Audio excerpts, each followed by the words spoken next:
more tech classes.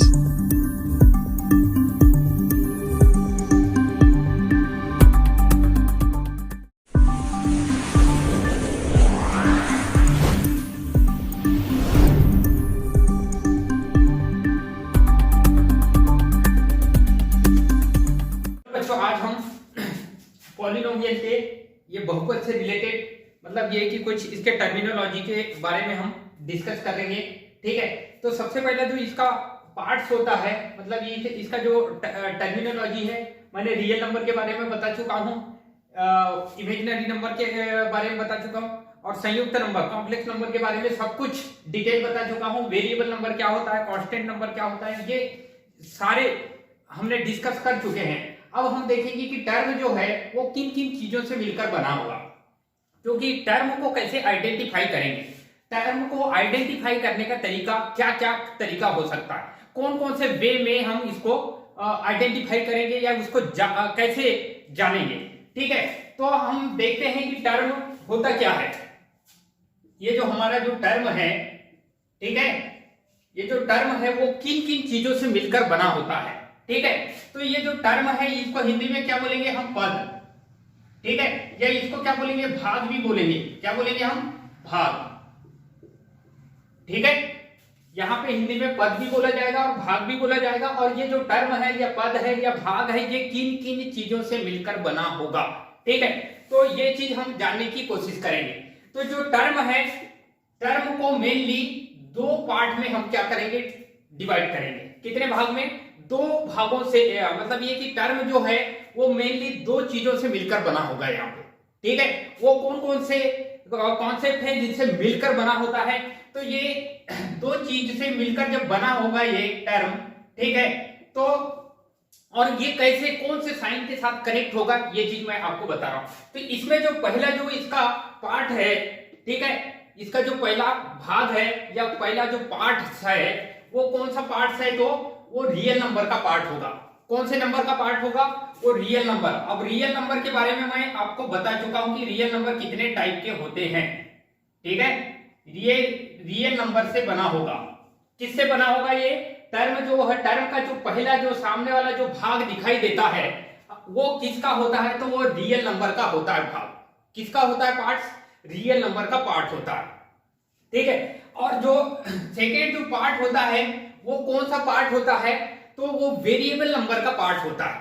कौन सा part होगा, वो वेरिएबल नंबर का होगा।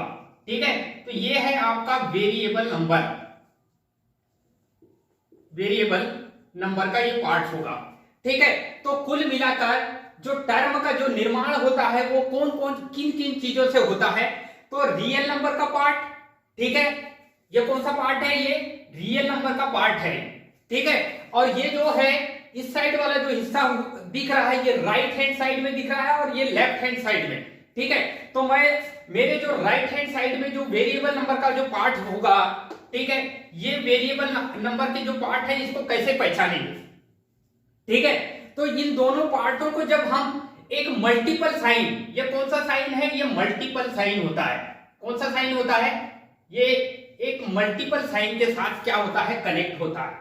मतलब ये है कि इसकी डेफिनेशन क्या बनेगी, टर्म या पद या भाग की डेफिनेशन क्या बनेगी कि यहाँ पे मेन जो है पद, ठीक है, हिंदी में बोला जाता है इसको, और ये जो टर्म की डेफिनेशन क्या बनेगी कि जब रियल नंबर के पार्ट, किसको, जब रियल नंबर के पार्ट को वेरिएबल नंबर के पार्ट से किसके साथ, मल्टीपल साइन के साथ, किसके साथ, मल्टीपल साइन के साथ, मल्टीपल साइन के साथ जब हम कनेक्ट करते हैं, बहुत अच्छे से समझना। ठीक है, इसको बहुत अच्छे से समझा रहा हूं मैं आपको कि ये टर्म क्या होता है, क्योंकि हमको बेसिक पता होना चाहिए। कोई जब क्वेश्चन जब बनाते हैं तो उसके बेस पता होना चाहिए, आधार क्या है। ठीक है, जब तक कि हमको बेसिक कॉन्सेप्ट पता नहीं होगा उसके बारे में हम जो क्वेश्चन है उसको आसानी से हम सॉल्व नहीं कर पाएंगे। तो हमको ये बेसिक पता होना चाहिए कि ये जो है टर्म जो है वो मेनली कितने, दो पार्ट से मिलकर बना होगा। कितने पार्ट से मिलकर बना होगा, अभी इसको आइडेंटिफाई कैसे करेंगे वो मैं बताऊंगा। ठीक है, तो पहला जो पार्ट होता है इसका जो फर्स्ट पार्ट होगा वो कौन सा होगा, तो रियल नंबर का पार्ट होगा। कौन से नंबर का पार्ट होगा, रियल नंबर का पार्ट होगा। और रियल नंबर में बहुत सारे नंबर आ जाते हैं। Whole number, natural number, integer number, rational number, irrational number, fraction number, ये सारे के सारे जो नंबर हैं वो रियल नंबर के अंतर्गत आते हैं। ठीक है, तो ये जब रियल नंबर के अंतर्गत आते हैं तो इनको पहचानना जरूरी है। ठीक है, वही नंबर को उठा के यहाँ पे पुट करना होता है, रियल नंबर की जगह रियल नंबर को ही पुट करना है यहाँ पे। ठीक है, और वेरिएबल नंबर के जो पार्ट होते हैं, वेरिएबल नंबर मैंने आपको क्या बताया कि एक्स, वाई या जेड से डिनोट किया जाता है। वेरिएबल नंबर को किससे डिनोट करते हैं हम? या तो एक्स से प्रेजेंट करते हैं, या तो वाई से प्रेजेंट करेंगे, या तो उससे किससे, जेड से रिप्रेजेंट करेंगे।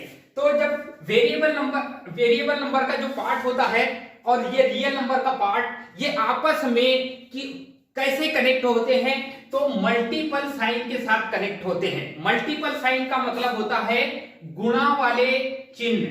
गुणा का जो चिन्ह है, साइन मतलब होता है चिन्ह। ठीक है, तो जब रियल नंबर का पार्ट को वेरिएबल नंबर के पार्ट से गुणा के साइन से या गुणा के चिन्ह से कनेक्ट कर दिया जाता है तो उसे क्या कहा जाता है? टर्म कहा जाता है। ठीक है, समझ आ गया? ठीक है, टर्म किसे कहा जाएगा या पद किसे कहा जाएगा? तो पद जो होगा दो भागों से मिलकर बना होगा। कितने भाग से मिलकर बना होगा? दो भाग से मिलकर बना होगा। एक रियल नंबर का पार्ट होगा, ठीक है, या भाग होगा, एक वेरिएबल नंबर का पार्ट होगा। जब ये दोनों पार्टों को मल्टीपल साइन के साथ, कौन से साइन के साथ कनेक्ट कर देंगे हम? ये मल्टीपल साइन के साथ जैसे ही कनेक्ट कर देते हैं तो एक किसका क्या जनरेट हो जाता है? तो टर्म का जनरेशन हो जाता है, यानी टर्म बन जाता है या पद बन जाता है। तो पद इस टाइप से हम इसको डिफाइन करते हैं। तो पद को डिफाइन करने का ये इस वे में आपको मैंने इजीली समझा दिया, आपको ये आसान कर दिया कि रियल नंबर क्या होगा। रियल नंबर को यही रखना है, सामने रहेगा ये रियल नंबर। ठीक है, और जो वेरिएबल नंबर जो है ये क्या होगा? ये इस साइड पीछे में राइट हैंड साइड में होगा मेरे, और लेफ्ट हैंड साइड में क्या रहेगा? तो रियल नंबर का पार्ट रहेगा। और ये दोनों पार्टों को मल्टीपल साइन के साथ क्या कर देना है? कनेक्ट कर देना है। इनका जो कनेक्शन होगा ये मल्टीपल साइन के से ही कनेक्शन होगा। ठीक है, भाग, अब आपके मन में ये बात आ रही होगी कि ये जो रियल नंबर का पार्ट और वेरिएबल नंबर का जो पार्ट है, इनको जो ये भाग मतलब डिवाइडिंग के साइन के साथ हम कनेक्ट नहीं कर सकते। ठीक है, ये रियल नंबर का जो पार्ट है और ये वेरिएबल नंबर का पार्ट, इसको कैसे भाग के रूप में नहीं जोड़ सकते। ठीक है, या प्लस के साइन के साथ नहीं कनेक्ट कर सकते, ना ही देखो इससे भी कनेक्ट नहीं करेंगे हम। ठीक है, रियल नंबर का पार्ट और जो वेरिएबल नंबर का जो पार्ट होता है, इन दोनों को इससे भी कनेक्ट नहीं करेंगे हम, भाग से, प्लस से भी नहीं होगा ये कनेक्शन। ठीक है, इन दोनों पार्ट में पद का जो निर्माण होगा ये ना तो प्लस से होगा, ना तो भाग से होगा, और ना ही माइनस से होगा। ठीक है, तो ये तीनों कोई काम के नहीं है जब टर्म बनाना है। टर्म बनाने के लिए मात्र एक ही चिन्ह की आवश्यकता होती है, और वो कौन सा चिन्ह है? तो मल्टीपल चिन्ह होता है, मल्टीपल साइन होता है। ठीक है, बाकी ये जो तीन साइन का यहाँ पे यूज नहीं किया जाता। किसके लिए? टर्म बनाने के लिए ये तीन साइन को नेग्लेक्ट कर दिया जाता, हटा दिया जाता है। इनके अलावा जो चौथा जो साइन होता है वो कौन सा होता है? तो मल्टीपल का साइन होता है, और इसी मल्टीपल साइन के साथ हम ये दोनों को क्या कर देते हैं? कनेक्ट कर देते हैं। तो उसे क्या कहा जाएगा? पद कहा जाएगा, या टर्म कहा जाएगा। ठीक है, तो ये टर्म की डेफिनेशन समझ आ गई आपको। ठीक है, अब ये रियल नंबर क्या होता है ये मैंने बता चुका हूं। वेरिएबल नंबर, ऐसा नंबर जिसका मान समय के अनुसार परिवर्तित कर सकते हैं हम, या हो जाता है। ठीक है, उसे क्या कहा जाएगा? वेरिएबल नंबर कहा जाएगा। वेरिएबल नंबर को एक्स, वाई या जेड से डिनोट करेंगे। किससे डिनोट करेंगे? एक्स, वाई या जेड से। ठीक है, तो हम एक एग्जांपल के थ्रू इसको समझने का प्रयास करेंगे। ठीक है, किसके थ्रू समझने का प्रयास करेंगे? एग्जांपल के थ्रू समझने का प्रयास करेंगे। तो हम देखते हैं कि कैसे इनको कनेक्ट किया जाता है। रियल नंबर का जो पार्ट होता है और जो वेरिएबल नंबर का पार्ट होता है, तो यहाँ पे क्या होगा? तो रियल नंबर का पार्ट आएगा, और यहाँ पे क्या आएगा? तो वेरिएबल नंबर का पार्ट आएगा। इन दोनों को मल्टीपल साइन के साथ कनेक्ट कर रहे हैं। तो रियल नंबर, जैसे कि सम एग्जांपल, ठीक है, एक एग्जांपल के माध्यम से हम इसको समझने का प्रयास करते हैं कि यहाँ पे रियल नंबर कौन कौन से हो सकते हैं। तो या तो क्या हो सकते हैं, मैंने आपको रियल नंबर के पूरे टाइप्स हो सकते हैं। रियल नंबर के अंतर्गत जितने भी टाइप आते हैं वो पूरे टाइप हो सकते हैं। ठीक है, जैसे कि मान लो मैंने होल नंबर ले रहा हूं ये, ठीक है, होल नंबर मतलब 5 ले रहा हूं। ठीक है, अब ये 5 जो है, ठीक है, ये जो 5 रहेगा ये क्या है, होल नंबर है। 5, 10, 15, 20 इंफिनिटी तक के, 0 से इंफिनिटी तक के ये कोई भी नंबर ले सकता हूं होल नंबर। ठीक है, 0 से अनंत तक के कोई भी मैं प्राकृत संख्या ले सकता हूं। ठीक है, 0 से अनंत तक के प्राकृत संख्या ले सकता हूं। माइनस अनंत से प्लस अनंत तक के मैं कोई इंटीजर नंबर ले सकता हूं, पूर्णांक संख्या ले सकता हूं। मतलब कोई भी संख्या हो सकता है, पॉजिटिव निगेटिव, यहाँ पे कुछ भी हो सकता है। ये पॉजिटिव भी हो सकता है, निगेटिव भी हो सकता है, ये -5 भी हो सकता है और ये +5 भी हो सकता है। आ गया समझ?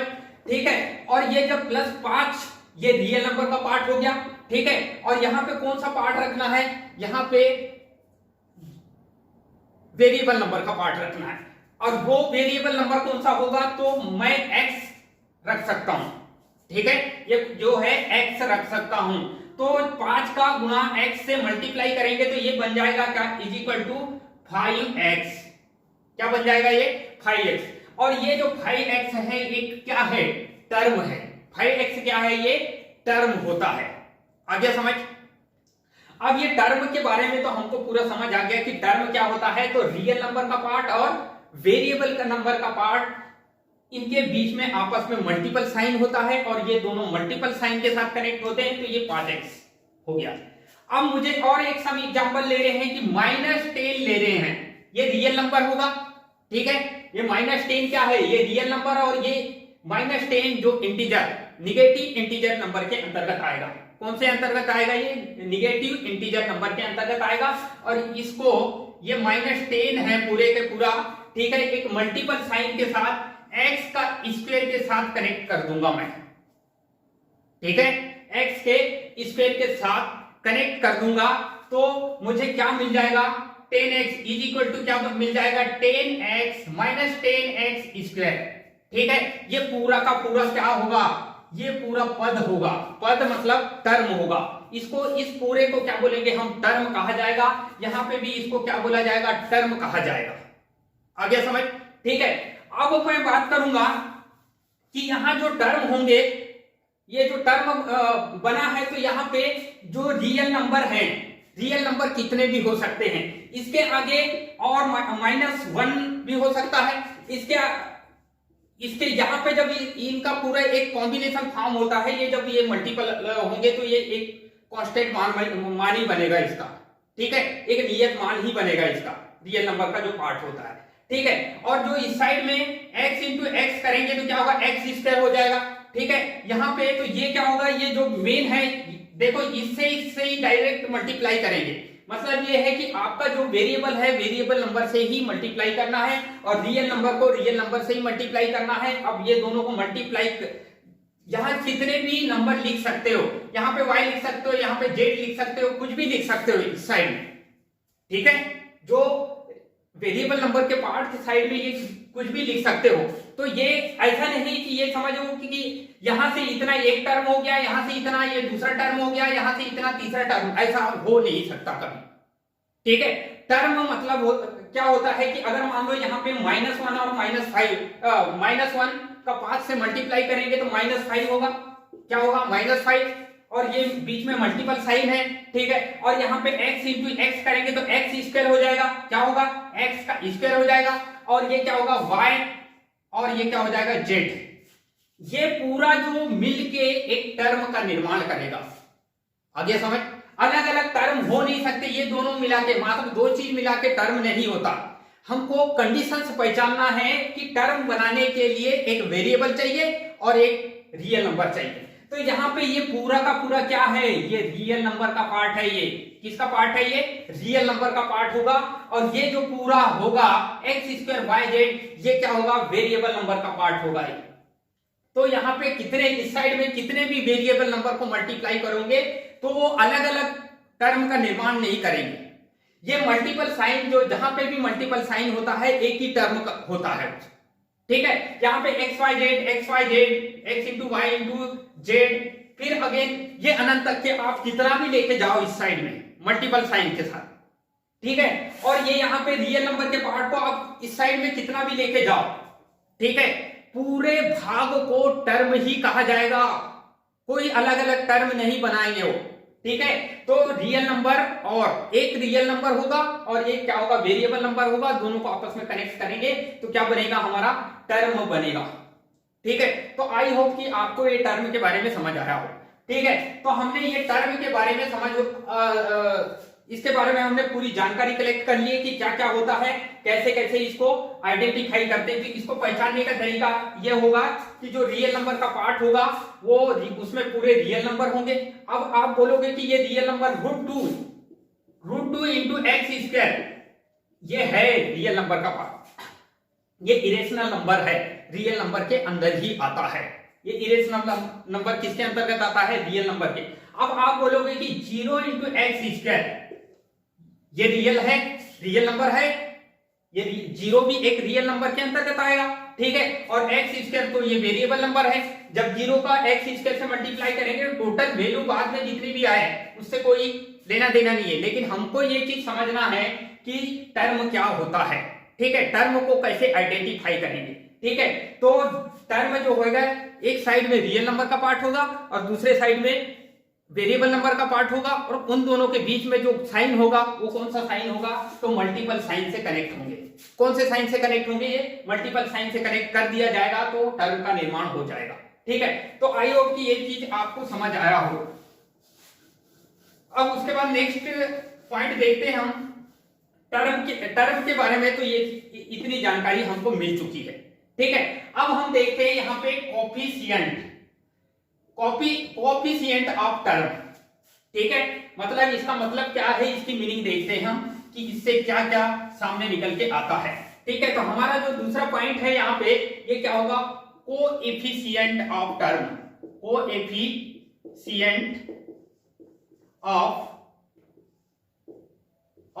टर्म, ये क्या होता है। टर्म के बारे में तो हमने समझ लिए कि टर्म क्या होता है। तो जो टर्म होता है, टर्म के बारे में हमने समझ चुके हैं कि टर्म दो चीजों से मिलकर बना होता है और ये मल्टीपल साइन के साथ कनेक्ट होता है। इस साइड में रियल नंबर होगा और इस साइड में वेरिएबल नंबर होगा, ठीक है। इस साइड में क्या होगा, रियल नंबर, इस साइड में वेरिएबल नंबर। अब हम देखेंगे कि ये टर्म का, ठीक है, कोफिशिएंट मतलब होता है गुणांक, ठीक है। कोफिशिएंट को क्या बोलेंगे हिंदी में, गुणांक कहा जाता है। क्या कहा जाता है, गुणांक, ठीक है। ये एक प्रकार का फैक्टरी टाइप का होता है, ठीक है। और टर्म को हिंदी में बोलेंगे पद, मतलब पद का गुणांक क्या होगा, ठीक है।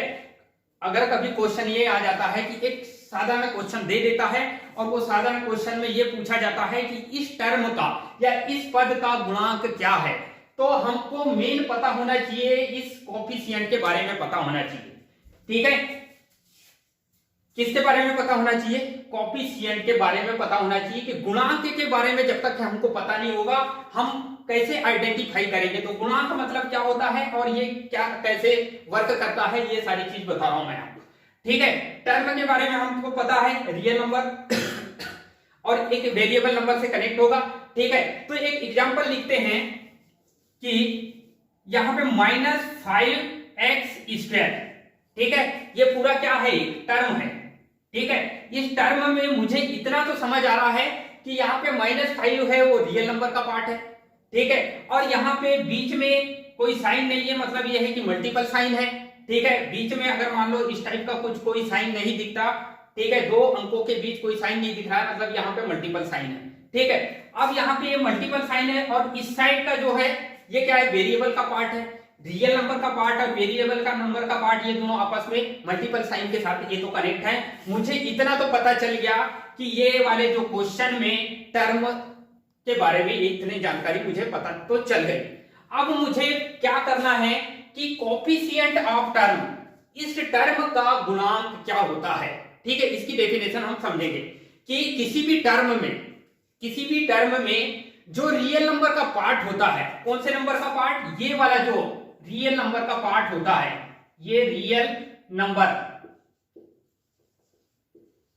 किसी भी टर्म में, ठीक है, बहुत अच्छे से समझना, ध्यान से समझना कि किसी भी टर्म, मान लो ये एग्जांपल एक टर्म है और इस टर्म में पहला जो पार्ट है, इस टर्म का जो फर्स्ट पार्ट है वो क्या हो, रियल नंबर का पार्ट है।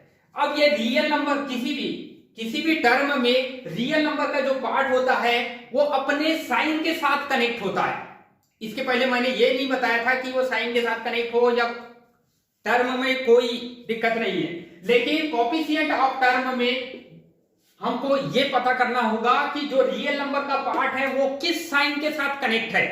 ठीक है, तो यहाँ पे ये माइनस साइन के साथ कनेक्ट है या प्लस साइन के साथ, या तो वो माइनस साइन के साथ कनेक्ट होगा रियल नंबर का पार्ट वेरिएबल के पार्ट के साथ, ठीक है, या तो माइनस साइन के साथ कनेक्ट होगा या प्लस साइन के साथ कनेक्ट होगा।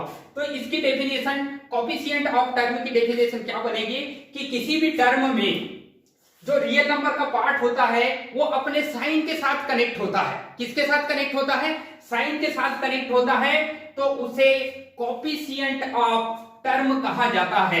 क्या कहा जाता है, उसे कोएफिशिएंट ऑफ टर्म कहा जाता है। मतलब ये पूरा जो साइन के साथ कनेक्शन हुआ है, इस पूरे भाग को ही क्या बोलूंगा मैं, कोएफिशिएंट ऑफ टर्म कहा जाएगा। क्या बोला जाएगा, कोएफिशिएंट ऑफ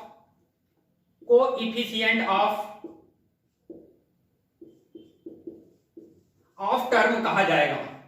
ठीक है, इतना तो आपको समझ आ चुका होगा।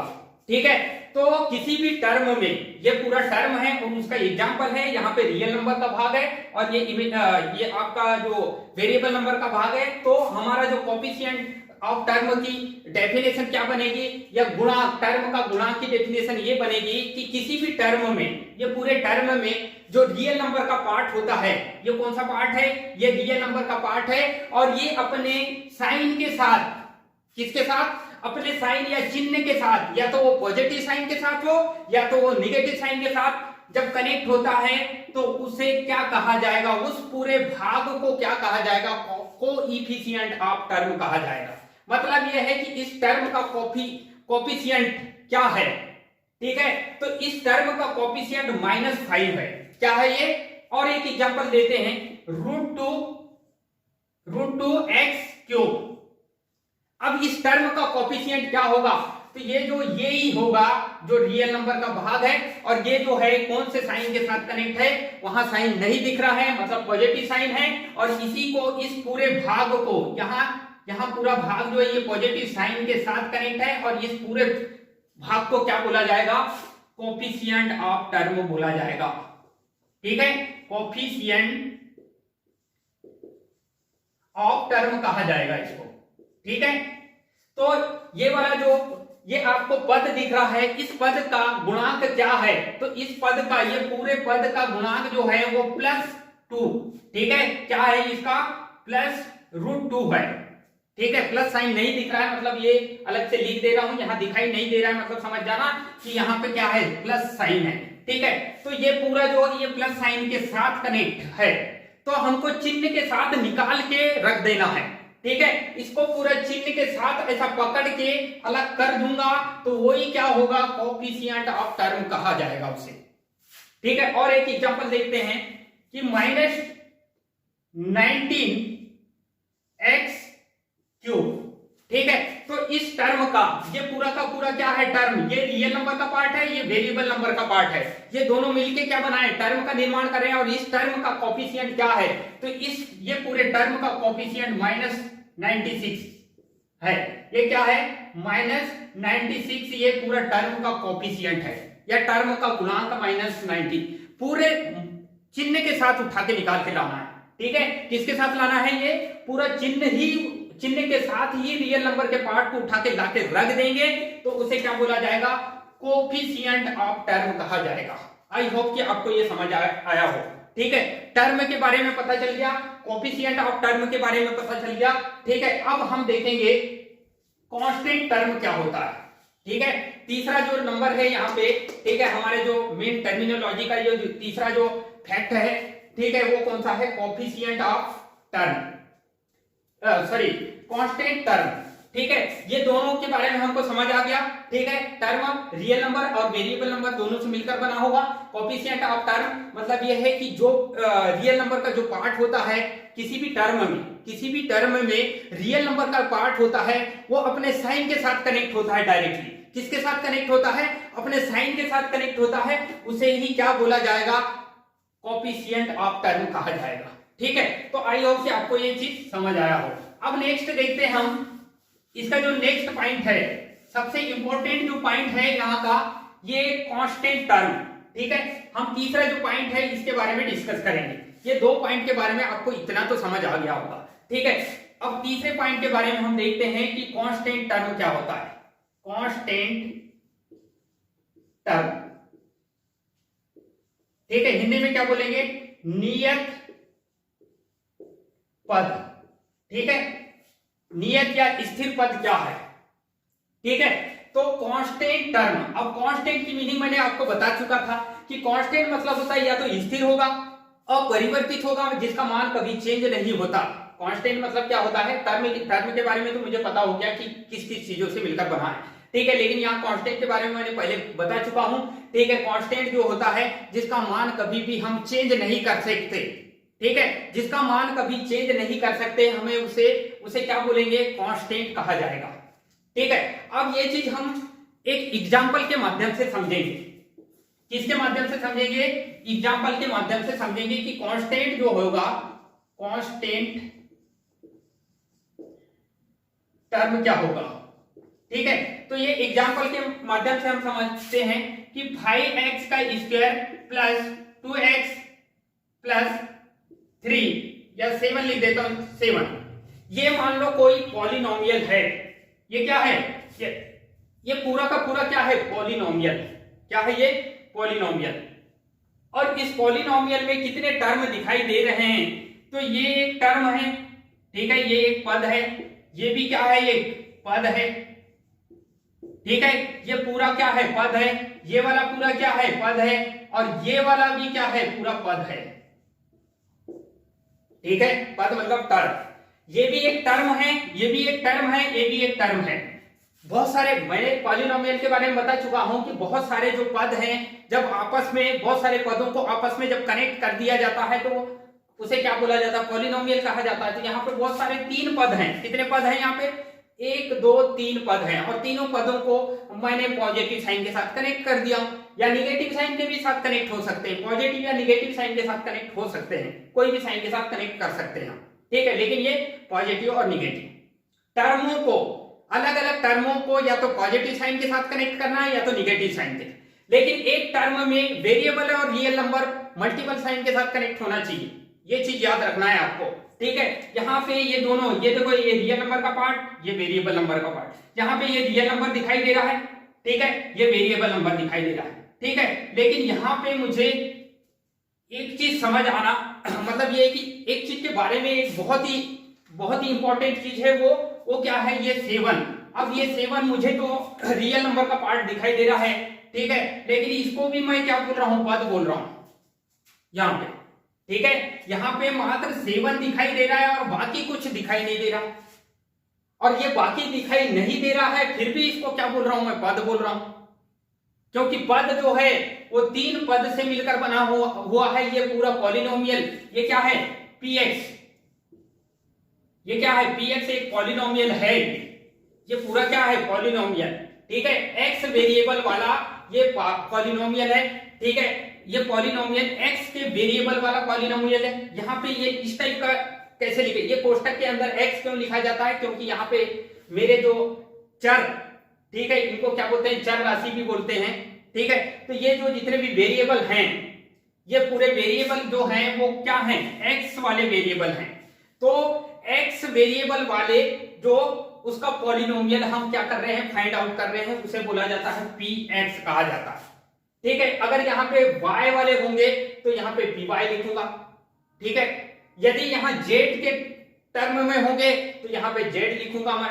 ठीक है, तो यहाँ पे कुछ भी लिख सकते हैं, यहाँ पे x के टर्म में है तो x लिखें। ठीक है, तो कुल मिला के हमको क्या पता करना है? इसकी मीनिंग पता करना है कि कांस्टेंट टर्म की मीनिंग क्या होगी, कि कांस्टेंट टर्म होता क्या है।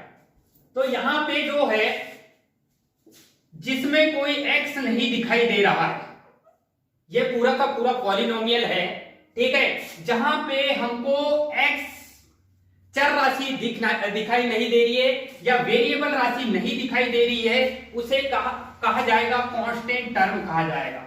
मतलब मैंने, ठीक है, आपको पता नहीं होगा लेकिन मुझे तो पता है, ठीक है। आप ये सोच रहे होंगे कि यहाँ पे तो कोई x है ही नहीं है, मात्र रियल नंबर का पार्ट दिखाई दे रहा है, बाकी इसमें भी रियल नंबर और इसमें रियल नंबर और वेरिएबल नंबर है, यहाँ पे भी रियल नंबर वेरिएबल नंबर है।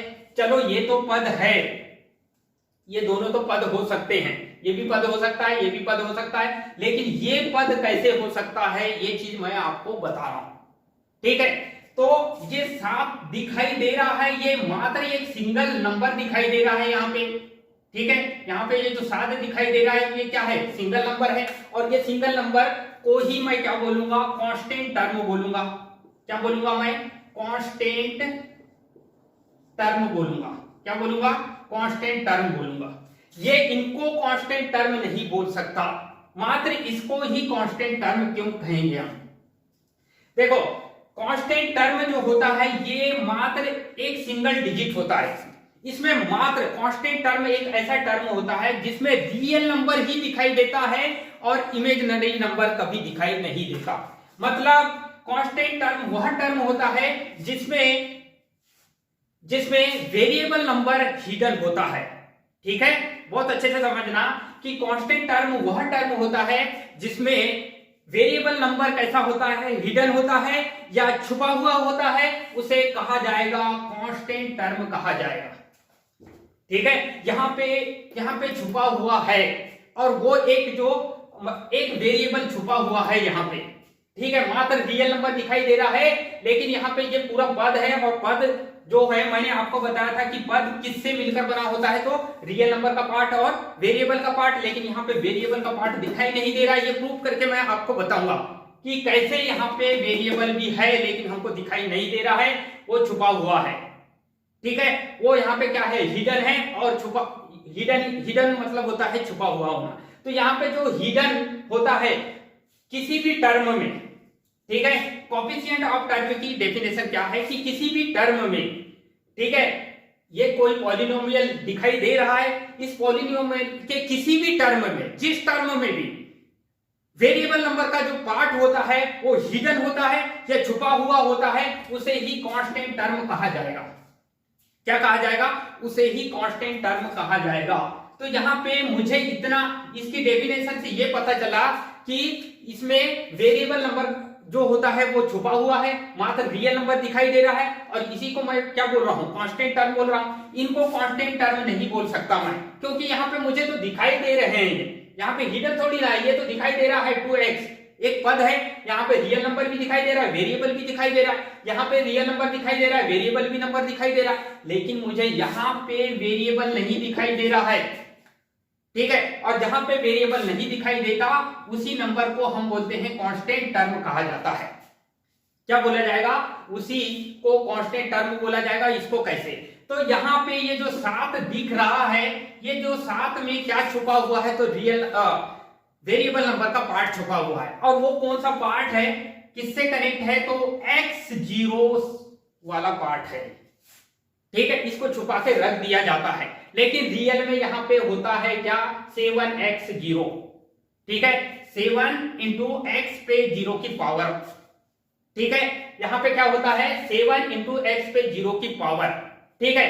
अब ये 7 इंटू x पे 0 की पावर, ये पूरा इसी को यहाँ पे, यही चीज यहाँ पे है ये, लेकिन यहाँ पे दिखाई नहीं दे रहा है। यहाँ पे मैंने इसको मतलब ये कि यहाँ से निकाल के यहाँ पे रख दिया हूं, ठीक है। यहाँ दिखाई नहीं दे रहा है, आपको छुपा हुआ दिखाई दे रहा है, लेकिन मुझे इतना तो पता है कि ये इसके अंदर है, इसके अंदर प्रेजेंट है, ठीक है। और वो प्रेजेंट है कौन सा, ये वेरिएबल नंबर का पार्ट इसके अंदर है, लेकिन यहाँ दिखाई नहीं दे रहा, हिडन है यहाँ पे, ठीक है। तो इसको कुछ इस तरीके से लिख सकता हूं, ये लिख सकता हूं।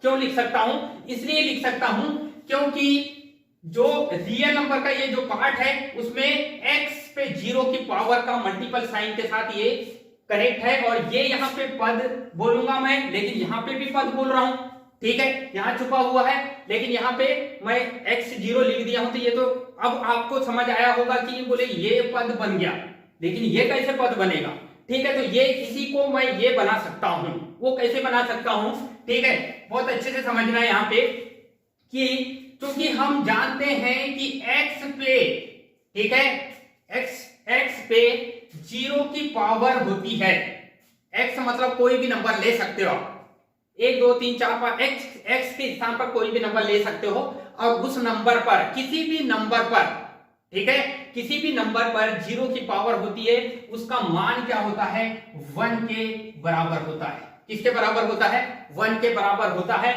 मतलब x पे 0 की पावर है, x की जगह यहाँ पे कोई भी नंबर 100 भी हो सकता है, यहाँ पे 500 भी हो सकता है, यहाँ पे 10 लाख भी हो सकता है, 10,000 भी हो सकता है, और कितना बड़ा नंबर क्यों ना हो, उस पे 0 की पावर होगी और उसका मान हमेशा क्या होगा, 1 के बराबर होगा। ये चीज है, किसी भी नंबर पे अगर 0 की पावर होती है, उसका मान क्या होता है, तो सिर्फ 1 और 1 के बराबर होता है।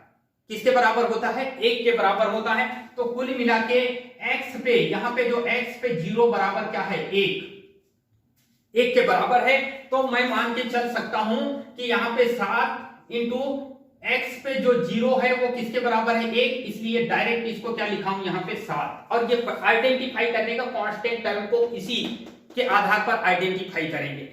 अगर ऐसा लिखा हुआ हो तो कोई दिक्कत नहीं है, लेकिन ऐसा लिखा भी हो तो ये भी एक टर्म है, ये भी कांस्टेंट टर्म है, क्योंकि इसी की जो वैल्यू है, ये 7 इंटू 1 करेंगे तो क्या आएगा, इज इक्वल टू 1 आएगा, 7 आएगा, क्या आएगा, 7 आएगा। और ये 7 क्या है, यहाँ पे ये जो 7 है, यही 7 है, और यही क्या है, कांस्टेंट टर्म कहलाएगा। तो कांस्टेंट टर्म को इस टाइप से हम समझेंगे कि कांस्टेंट टर्म वह टर्म होता है जिसमें वेरिएबल नंबर जो होता है, जिसमें वेरिएबल नंबर जो होता है वो क्या होता है, छुपा हुआ होता है। ये कैसा होता है, तो छिपा हुआ होता है, ठीक है। और ये छिपा हुआ है या हिडन के फॉर्म में रहता है, उसे क्या बोला जाता है, वो पूरे टर्म को क्या बोलेंगे, कांस्टेंट टर्म। तो आपको आई होप कि आपको समझ आया हो कि या तो मुझे ऐसा भी लिख सकता हूं कि x0, ठीक है, 7 इंटू x0 लिखूंगा तो ये किसके बराबर होगा, 7 के इक्वल ही होगा, ठीक है। जैसे ये पूरी वैल्यू, जब ये x0 की वैल्यू 1 रखा है, इसकी जगह 1 रखूंगा तो ये क्या बन गया, 7 बन गया। तो आई होप कि आपको ये चीज समझ आया हो, ठीक है। तो कांस्टेंट टर्म क्या बोलेंगे, कांस्टेंट टर्म वह टर्म होता है, ठीक है, जिसमें वेरिएबल नंबर का जो पार्ट होता है वो कैसा होता है, हिडन होता है, छुपा हुआ होता है, उसे कांस्टेंट टर्म कहा जाता है। आगे समझ, ये दिख रहा है, ये मात्र कांस्टेंट दिख रहा है, वेरिएबल नहीं दिख रहा है। जिसमें कांस्टेंट दिख रहा है और वेरिएबल नहीं दिख रहा है, इसका मतलब ये समझ जाना कि वहां पे जो वेरिएबल नंबर का पार्ट होता है वो छुपा हुआ होता है, ठीक है। तो आई होप कि ये इसकी पूरी डेफिनेशन आपको समझ आ गई हो, ठीक है। अब उसके बाद हम नेक्स्ट पॉइंट पे देखते हैं, ठीक है, ये कांस्टेंट टर्म के बारे में समझ आ गया। अब उसके बाद आता है डिग्री ऑफ टर्म, ठीक है। तो मान लेते हैं कि कोई पॉलिनोमियल लिखा हूं मैं, x वेरिएबल वाला कोई पॉलिनोमियल होगा, ठीक है, 7x² प्लस 2x प्लस 3, ये क्या है, ये एक पॉलिनोमियल है। यहाँ पे कितने टर्म दिखाई दे रहे हैं, ये भी एक टर्म है, ठीक है, ये भी एक टर्म है और ये भी एक टर्म है। यहाँ पे क्या छुपा हुआ है, ये कौन सा टर्म है, तो ये कांस्टेंट टर्म बोलेंगे। इसी को क्या बोलेंगे, आइडेंटिफाई करेंगे तो इसी को क्या बोलेंगे, कांस्टेंट टर्म कहा जाएगा, ठीक है। आगे समझ। अब उसके बाद यहाँ पे हम देखेंगे कि मेन जो हमारा डिग्री ऑफ टर्म क्या होता है, ठीक है, डिग्री ऑफ टर्म क्या होगा, ठीक है। अब डिग्री ऑफ टर्म क्या होगा, मतलब इस जो टर्म की किसी भी टर्म में, ठीक है, किसी भी टर्म में, ठीक है, जो सबसे बड़ी पावर होती है, मतलब ये है कि यहाँ पे ये पूरे का पूरा पॉलिनोमियल, ठीक है, ये डिग्री ऑफ टर्म पॉलिनोमियल बोल रहा हूं मैं, ठीक है। तो इस पॉलिनोमियल की डिग्री ऑफ टर्म क्या होगा, ठीक है। तो किसी भी इसकी डेफिनेशन क्या बनेगी कि किसी भी पॉलिनोमियल में, ठीक है, किसी भी पॉलिनोमियल में जिस टर्म में, ठीक है, जिस टर्म में सबसे ज्यादा उसके वेरिएबल की, किसकी, उसके वेरिएबल की सबसे ज्यादा पावर होती है, ठीक है, उसे डिग्री ऑफ टर्म कहा जाता है। ठीक है, मतलब ये कि ये पूरा का पूरा जो टर्म मतलब ये है कि पॉलिनोमियल है, और इस पॉलिनोमियल में जिस टर्म के वेरिएबल की, यहाँ पे देखो ये वेरिएबल दिख रहा है, इस टर्म में ये वेरिएबल दे रहा है, इसकी सबसे ज्यादा पावर है। ठीक है, इसकी सबसे ज्यादा घात दिखाई दे रही है, पावर का मतलब होता है घात। ठीक है, तो इसकी जो घात दिखाई दे रही है वो क्या होगी, तो वो क्या होगा, ये सबसे बड़ी घात दिखाई दे रही है। यहाँ पे x 1 की पावर है, यहाँ पे x 0 है, जो हिडन है, छुपा हुआ। तो इस पूरे पॉलिनोमियल में सबसे ज्यादा पावर इस टर्म की है, और इस टर्म की सबसे ज्यादा पावर क्या है, 2 है। तो इस पूरे के पूरा जो पॉलिनोमियल की जो पावर होगी, ठीक है, डिग्री ऑफ पावर क्या होगा, तो उसका जो डिग्री ऑफ, या फिर टर्म के हिसाब से, ठीक है, अगर एक पॉलिनोमियल एक इक्वेशन के हिसाब से हम बोलेंगे तो इसकी डिग्री क्या होगी, मतलब इस पूरे के पूरे पॉलिनोमियल की डिग्री क्या होगी, तो इस पॉलिनोमियल की डिग्री पूरी होगी क्या, जिसमें सबसे ज्यादा पावर, वेरिएबल के ऊपर जो पावर होती है, ठीक है, उसे डिग्री ऑफ पावर कहा जाएगा। ठीक है, तो इसमें वेरिएबल की पावर कितनी है, 2 है, तो इसकी डिग्री कितनी होगी, 2 होगी। डिग्री क्या होगी इसकी, 2 होगी। आगे समझ। तो किसी भी टर्म में, ठीक है, या किसी भी पॉलिनोमियल में, ठीक है, वेरिएबल के ऊपर जो घात होती है, जो सबसे बड़ी घात होती है, वही घात को उस पॉलिनोमियल या उस टर्म की पावर कहा जाता है। ठीक है, आगे समझ। ठीक है, जैसे एक एग्जांपल देखते हैं कि मान लो 5x पे 5 प्लस 4x पे 4 प्लस 3x का स्क्वायर। मान लो ये क्या है, एक पूरा पॉलिनोमियल है, और इस पॉलिनोमियल में डिग्री ऑफ, इस पॉलिनोमियल की डिग्री क्या होगी, तो इस पॉलिनोमियल की डिग्री मैंने आपको बताया कि किसी भी टर्म में, इस पॉलिनोमियल का में देखना है कि जिस टर्म में वेरिएबल की पावर सबसे अधिक होगी, जिस टर्म में वेरिएबल की पावर सबसे अधिक होगी, वही उसकी क्या होगी, डिग्री होगी। ठीक है, तो यहां पे क्या होगा, इसकी ये पूरे पॉलिनोमियल की px, ये कोई पॉलिनोमियल है, और इसकी डिग्री क्या होगी, तो ये 5 होगी। ठीक है, इसकी डिग्री क्या होगी, तो ये 5 होगी, डिग्री इज इक्वल टू 5, क्योंकि सबसे ज्यादा पावर कौन से वेरिएबल में, तो इस टर्म में ये दिखाई दे रहा है, और इस टर्म में ये जो दिखाई दे रहा है, ये क्या होगा, x के 5 की घात है, और ये ही 5 की घात है, इस टर्म की डिग्री कहलाएगी। आ गया समझ। ठीक है, तो किसी भी पॉलिनोमियल में या किसी भी बहुपद में जिस टर्म के ऊपर सबसे बड़ी घात होती है, वही उसकी डिग्री कहा जाता है। डिग्री का मतलब होता है घात। ठीक है, डिग्री का मतलब क्या होता है, घात। ठीक है, डिग्री का मतलब होता है घात, टर्म मतलब पद की घात क्या है, तो इस पद की घात क्या है, तो ये क्या होगा, 5, इसकी पावर कहलाती है, या इसको पावर भी बोला जाता है। क्या बोलेंगे, घात या डिग्री या पावर एक ही चीज होती है, ये सब एक ही चीज है। ठीक है, तो ये चीज आपको समझ आया हो कि डिग्री क्या होती है। तो डिग्री किसी भी पॉलिनोमियल में चर राशि के ऊपर जो भी घात होगी, सबसे बड़ी घात लेगी, ठीक है, वो उसकी डिग्री ऑफ टर्म का कहा जाएगा उसे। ठीक है, अब ये डिग्री ऑफ टर्म जो होगा, ये तो आपको समझ आ गया होगा कि ये डिग्री ऑफ टर्म, लेकिन जो डिग्री होगी किसी भी टर्म में, जो डिग्री होगी वो कैसी होना चाहिए, उसके लिए क्या क्या क्राइटेरिया है, ठीक है, उसके लिए क्या क्या कंडीशन अप्लाई होती है।